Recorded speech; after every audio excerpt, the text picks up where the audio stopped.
Let's bring you this conversation now. Yesterday, we brought you a story of the city of Cape Town's SIU. We spoke to the Good Party's Herron, who describes it as rogue, while the city's Mayco member, JP Smith, defended the unit, saying everything is above board. Smith also told us the National Police Management is fully aware of what is happening there and we should pose our questions to them too. Well, we now have Police Minister Bheki Cele joining us for his response to this conversation. Good evening to you and thank you so much for your time. I know that you are still looking into the matter, especially following the letter that was written by the Secretary General of the Good Party. But at face value here, what's going on? Well, good evening, Bongo and the listenership. Indeed, we are responding to the letter, and definitely the letter is something to pursue. But taking from what happened yesterday and listening to both the Premier on JJ program and JP Smith, Western Cape is nothing else but they are constitutional delinquents and they are rebels against the Constitution. Maybe if I can just tell you what the Constitution is saying about the policy.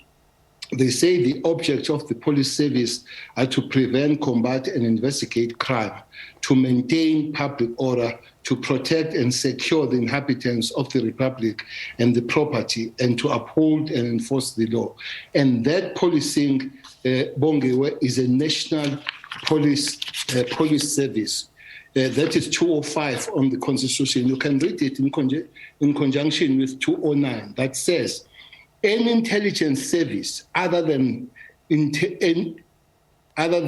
division of the Defence Force of Police Service may be established only, underline, only by the President as the head of the National Executive and only in terms of the national legislation.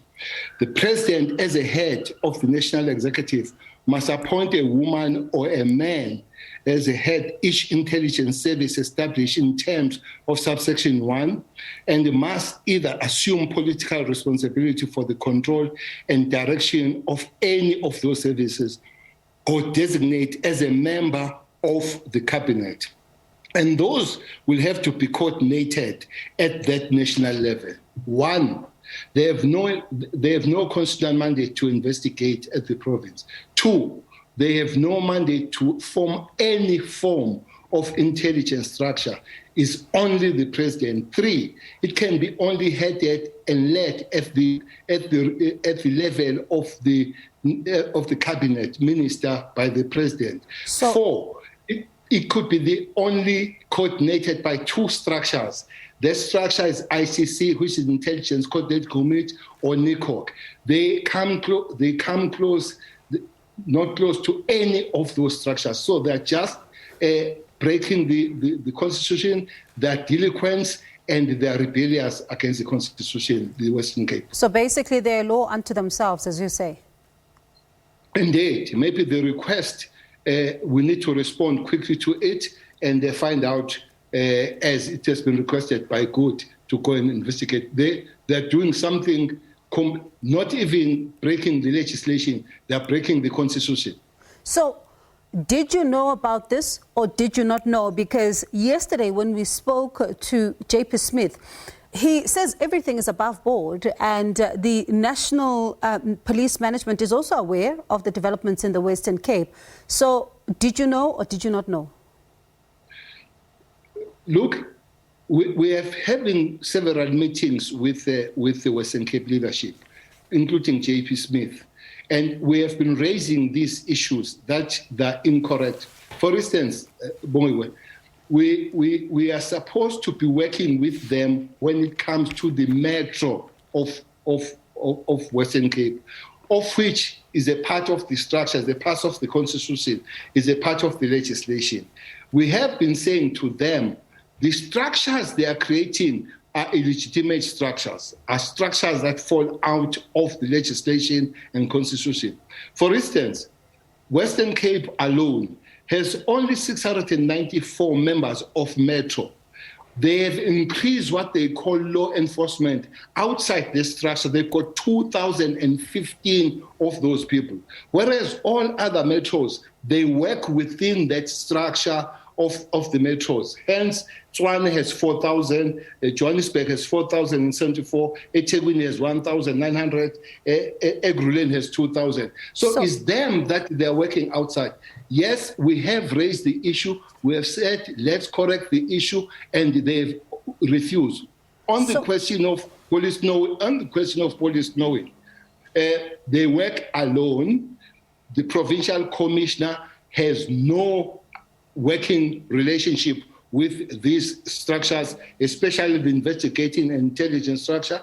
The Hawks have no working relationship with that. Ndosi, in that case, how are they allowed to continue? If what you're saying is true, how are they allowed to continue? They should not have been allowed to continue. That's a genuine question. You can't go and arrest everybody on that thing.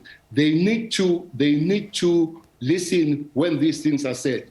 The only way, which we have suggested before, having spoken to this ROC, which is their unit that is investigating. That is the unit of 59 people that they've got this intelligence and this and these detectives, which is headed by a person who ran away from the police because was investigated for corruption, and a person that is on bail for the corruption that is committed in Cape Town now. So they can't be boasting about this structure that is headed by a criminal, a person that is on bail. We have raised the issue. The only way to go now is indeed, as Premier said, is to speak to the PCC on the presidential, failing which is to go to court and say this can't continue. Ndosi, I'm listening to you. I'm finding it difficult that you have a provincial commissioner that did not sound the alarm at the back of what you're saying. Are you going to take action against the provincial commissioner as well? Because this should have been flagged with your office a long time ago, listening to what you're describing it as, and the people that are now even part of this particular unit. Is this not a dereliction of duty? When it comes to your provincial commissioner, who should have raised this with you even earlier on, not leaving it to the opposition? No, as I've said, I've had several meetings with the Western Cape leadership, with the MEC, with JP Smith, including the representative of the Premier, of which I did have a person that I have not met on this matter is a new mayor. But they are just delinquent and don't want to listen. As I'm saying, we cannot take them and put them in prison. Therefore, we're supposed to follow a legal method, which is to go to court that they are breaking the law. All right. The police commissioner of Western Cape has nothing to do with it. It has been already discussed on the level that is above him. Okay, very briefly, because we're almost out of time, in 10 seconds, who is their watchdog? Because JP Smith says that those questions should be asked of you because you are not putting them under IPID. He's talking nonsense because there is a law here. The law says the metros the watchdog is IPID and the secretariat. They opt to get out of those structures that are monitored and create these rogue structures. As we speak, Bongiwe, a member of the South African police has been killed, shot by this law enforcement. That guy has been found guilty for that. 3-4 days ago, another member of this law enforcement has shot another human being and killed. They are not monitored. They are not under. They are refused to be under the commissioner. They are not under IPID. They are not under secretariat. They are law unto themselves. All right. Ndosi, I wish we had more time. Time is always, the enemy in these things. But thank you for that. And before I let you go, can I ask you to wear a different hat, please, and be an NEC member of the ANC? We've just had your counterpart in the NEC, Tony Ngeni, saying that he would back Lindiwe Sisulu if she were to be asked to stand for the leadership of the party come your elective conference. At the same time, there's these developments around the article that she's written. Your chairperson, Gwede Mandashe, says She was speaking in her own capacity. She did not bring the ANC into disrepute, while the head of presidency in the ANC says that it boggles the mind as to why she would have gone this route. I wonder, what is your reaction to that article that she wrote? As what? As a member of the NEC, I'm asking you, please, Ndosi, to indulge me and wear a different hat. What is your reaction to that article that was penned by your fellow NEC member, Lindiwe Sisulu? You are putting it very well, Mazwana, when you said as a member of the NEC. My pronunciations then are in that body. Yes, Until please. then, I speak and make my ideas and my opinions known in that body. There is no NEC that is Cele. NEC is Cele in the structure called NEC. Whoever else is doing it, they know them as the members of the ANC that they are doing something that they're not supposed to do. And what do you say, though, with the developments that are in the public domain? Let them come to the NEC. We'll meet there. I'm keen to be a fly on the wall in the NEC meeting to hear what exactly is going to be said about this. But thank you so much for your time. And I do hope that we speak more as you continue with these investigations, because it's important to know what exactly is going on here with this unit, because we're getting really varying versions of what's happening. That's Police Minister Bheki